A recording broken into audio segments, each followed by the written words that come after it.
Yes, ready, start.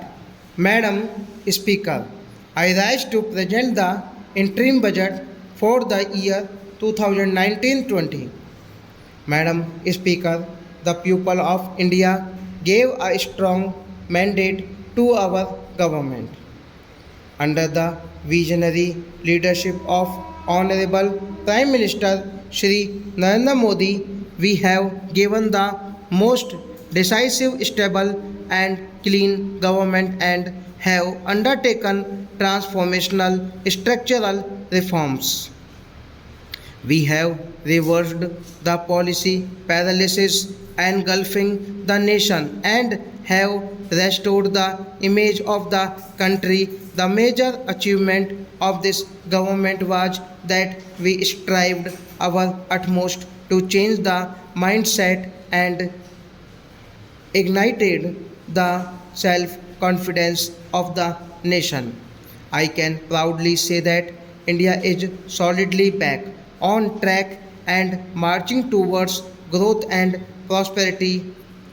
We have prepared the foundation for sustainable growth, progress, and better quality of life for all our people. We are moving towards realizing a new India by 2022 when we celebrate 75th years of India's independence and India which is clean and healthy where everybody would have a house with universal access to toilets, water and electricity, where farmers' income would have doubled, youth and women would get ample opportunities to fulfill their dreams, and India free from terrorism, communalism, casteism, corruption, and nepotism. Madam Speaker, the last 5 years have seen India being universally recognized as a bright spot of the global economy. The country witnessed its best phase of macroeconomic stability during this period.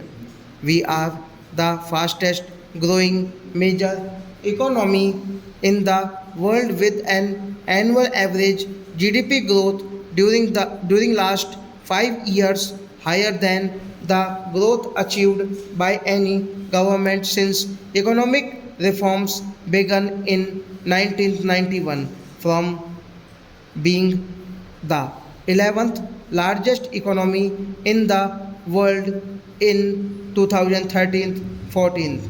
We are today the sixth largest in the world. Besides generating high growth rate, we contained double digit inflation and restored fiscal balance. Inflation is a hidden and unfair tax on the poor and the middle class. The average rate of inflation during 2009 to 2014 was a back-breaking 10%. The then Prime Minister admitted as much when he said, "We have also not been as successful in controlling persistent inflation as we would have wished." This is primarily because food inflation has increased. In contrast, our government broke the back of back-breaking inflation. We brought down average inflation of 4.6%, which is lower than any other government stop.